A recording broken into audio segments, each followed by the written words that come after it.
السلام عليكم ورحمة الله وبركاته. الحمد لله والصلاة والسلام على رسول الله وبعد. يقول الله عز وجل: يرفع الله الذين آمنوا منكم والذين أوتوا العلم درجات. ويقول النبي صلى الله عليه وسلم: من سلك طريقا يلتمس فيه علما سهل الله له به طريقا إلى الجنة. اللهم علمنا ما ينفعنا وانفعنا بما علمتنا وزدنا علما.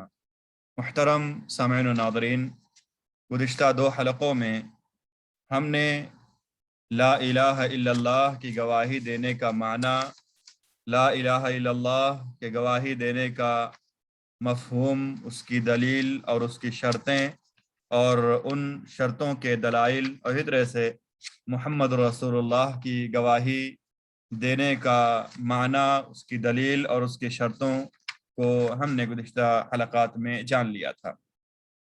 احباب گرامی، ارکان اسلام جو 5 ہیں، لا الہ الا اللہ محمد رسول اللہ کی گواہی دینا، نماز قائم کرنا، زکوٰۃ دینا، حج کرنا، رمضان کے روزے رکھنا، ان میں سے جو پہلا اور اہم رکن ہے لا الہ الا اللہ محمد رسول اللہ کی گواہی دینا، ان کی دلیلیں، ان کے معانی، ان کے مفہوم ہم نے جان لیے ہیں۔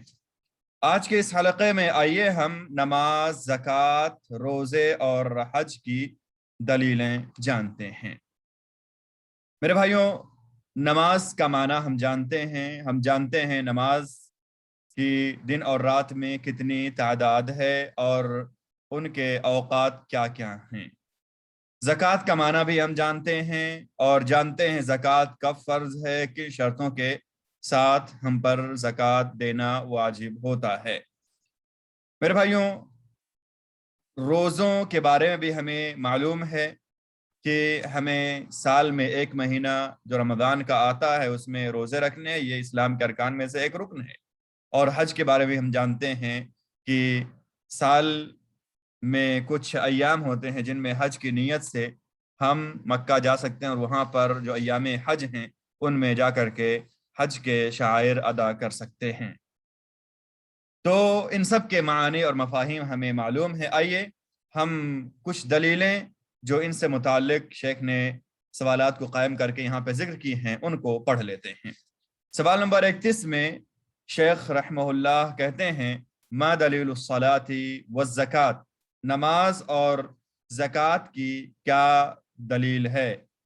تو کہتے ہیں کہ اللہ رب العالمین کا فرمان ہے سورہ توبہ کی آیت نمبر 5 میں: فَإِن تَابُوا وَأَقَامُوا الصَّلَاةَ وَآتَوُا الزَّكَاةَ فَخَلُّوا سَبِيلَهُمْ، کہ پس اگر وہ توبہ کر لیں، نماز قائم کریں اور زکوٰۃ دیں تو ان کے راستے کو چھوڑ دو، انہیں نہ ٹوکو۔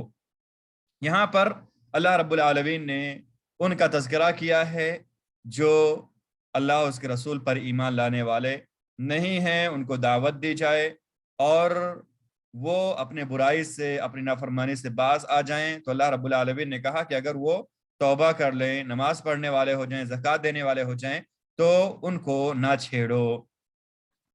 دوسری جگہ اللہ رب العالمین نے سورہ توبہ کے اندر آیت نمبر 11 میں ارشاد فرمایا ہے، شیخ نے یہاں پہ ذکر کیا، اللہ تعالیٰ فرماتے ہیں: فَإِن تَابُوا وَأَقَامُوا الصَّلَاةَ وَآتَوُا الزَّكَاةَ فَإِخْوَانُكُمْ فِي الدِّينِ۔ وہی پس منظر ہے، اللہ رب العالمین نے پھر فرمایا کہ اگر وہ توبہ کر لیں، وہ نماز پڑھنے لگ جائیں، وہ زکوٰۃ دینے لگ جائیں تو وہ دین میں تمہارے بھائی ہیں، یعنی ان کے خلاف تمہیں ہتھیار اٹھانے کی پھر اجازت نہیں ہے۔ اس کے بعد ایک اور آیت شیخ نے یہاں پہ ذکر کی ہے جس کے اندر سورہ البینہ کی آیت نمبر 5 یہاں پر شیخ نے ذکر کیا ہے، کہتے ہیں کہ اللہ تعالیٰ فرماتے ہیں: وَمَا أُمِرُوا إِلَّا لِيَعْبُدُوا اللَّهَ مُخْلِصِينَ لَهُ الدِّينَ حُنَفَاءَ وَيُقِيمُوا الصَّلَاةَ وَيُؤْتُوا الزَّكَاةَ، کہ لوگوں کو یہی حکم دیا گیا ہے کہ وہ اللہ رب العالمین کے اخلاص کے ساتھ عبادت کریں اور وہ اللہ رب العالمین کے دین کی طرف متوجہ ہوں، نماز قائم کریں اور زکوٰۃ ادا کریں۔ یہ سورہ البینہ کی آیت نمبر 5 ہے۔ اور شیخ نے کہا ہے کہ اس کے علاوہ بہت سی آیتیں ہیں جن کے اندر نماز اور زکوٰۃ کی دلیلیں موجود ہیں۔ تو نماز اور زکوٰۃ کی دلیلیں ہم نے ان آیات میں اس سوال کے ضمن میں جان لیے۔ آئیے اب سوال نمبر 32 پڑھتے ہیں۔ شیخ نے سوال نمبر 32 میں جو موضوع قائم کیا وہ یہ ہے کہ روزے کی کیا دلیل ہے، ما دلیل الصوم، روزے کی کیا دلیل ہے۔ تو یہاں پر شیخ نے 2 آیتیں اور ایک حدیث ذکر کی ہیں، آئیے ہم ان کو دیکھتے ہیں۔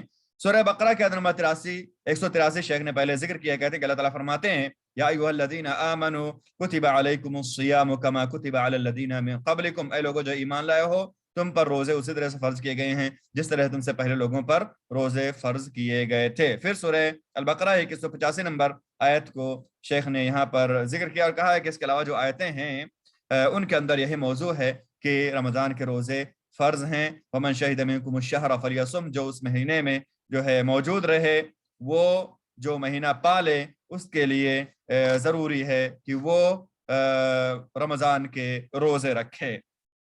اور حدیث جو شیخ نے ذکر کی ہے وہ اس اعرابی کی حدیث ہے جس کے اندر ہے کہ اس نے کہا اے اللہ کے رسول صلی اللہ علیہ وسلم، کیا اللہ رب العالمین نے میرے اوپر کوئی روزے فرض کیے ہیں یا کوئی فرض روزے میرے اوپر ہیں جن کو میں رکھوں؟ تو نبی پاک صلی اللہ علیہ وسلم نے اس کے جواب میں کہا تھا رمضان کا مہینہ ہے، اس کے روزے تمہارے لیے فرض ہیں، الا ان تطوع شیئا، سوائے اس کے کہ تم اس کے علاوہ کے دنوں میں کچھ نفلی بھی رکھ لو۔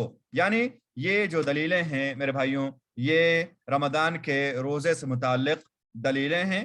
اس سوال کے ضمن میں ان آیتوں کے اندر ہم نے وہ دلیلیں جان لیں۔ اس کے بعد شیخ کہتے ہیں ما دلیل الحج، حج کی کیا دلیل ہے، حج کی فرضیت کی یا حج کے اسلام کے ارکان میں سے ایک رکن ہونے کی کیا دلیل ہے۔ تو شیخ نے یہاں پر 2 آیتیں ذکر کی ہیں، ایک سورہ البقرہ کے نمبر 196 ہے اور ایک سورہ آل عمران کے نمبر 97 ہے، اور ایک حدیث جو یہاں پر شیخ نے ذکر کی ہے جو میرے بھائیوں امام بخاری اور مسلم نے روایت کی ہے۔ اسی طرح سے امام بخاری اور مسلم کی ایک اور روایت بنی الاسلام علی خمس والی یہاں پر شیخ نے ذکر کی ہے جو میرے بھائیوں حج کے سلسلے میں دلیلیں ہیں۔ تو شیخ نے پہلے ذکر کیا، اللہ تعالیٰ فرماتے ہیں سورہ بقرہ کی آیت نمبر 96 میں کہ وَأَتِمُّ الْحَجَّ وَالْعُمْرَةَ لِلَّهِ، اور حج اور عمرہ کو اللہ رب العالمین کے لیے تم مکمل کرو، اسے پائے تکمیل تک پہنچاؤ۔ حج اور عمرہ کو پائے تکمیل تک پہنچاؤ، مکمل کرو اور اسے پورا ادا کرو۔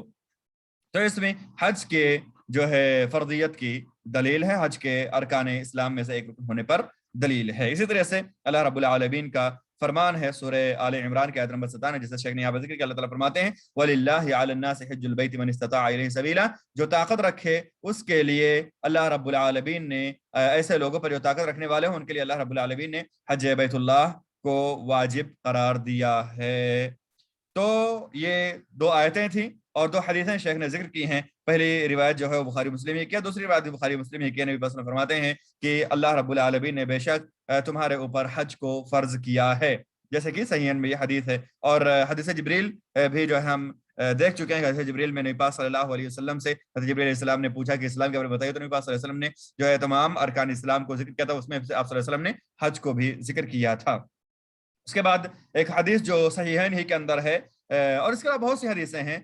شیخ کہتے ہیں کہ نبی پاک صلی اللہ علیہ وسلم کا فرمان ہے بنی الاسلام علی خمس، اسلام کی بنیاد 5 چیزوں پر ہیں، اسلام کی بنیاد 5 چیزوں پر ہے، اس میں نماز، روزے، حج کا بھی ذکر ہے، اس طرح سے لا الہ الا محمد رسول اللہ کی گواہی دینا، یہ سب سے پہلے جو ہے رکن بیان کیے گئے ہیں۔ تو یہ کچھ دلیلیں تھیں جو نماز، زکوٰۃ، روزے، حج سے متعلق ان 3 سوالوں کے اندر ہم نے جان لی۔ اللہ تعالیٰ سے ہم دعا کرتے ہیں کہ اللہ رب العالمین ہمیں کتاب و سنت کی تعلیمات کے مطابق اپنے عقائد اور اعمال کے اصلاح کی توفیق فرمائے۔ اللہ تعالیٰ ہمیں توفیق دے کہ ہم کتاب و سنت کی تعلیمات کو خود سمجھیں، ان پر عمل کریں اور ان لوگوں میں بھی عام کریں۔ اقول قولی ھذا واستغفر اللہ لی ولکم ولسائر المسلمین من کل ذنب فاستغفروہ انہ هو التواب الغفور۔ السلام علیکم ورحمۃ اللہ وبرکاتہ وجزاکم اللہ خیرا۔ سبحانک اللہم وبحمدک اشہد ان لا الہ الا انت استغفرک واتوب الیک۔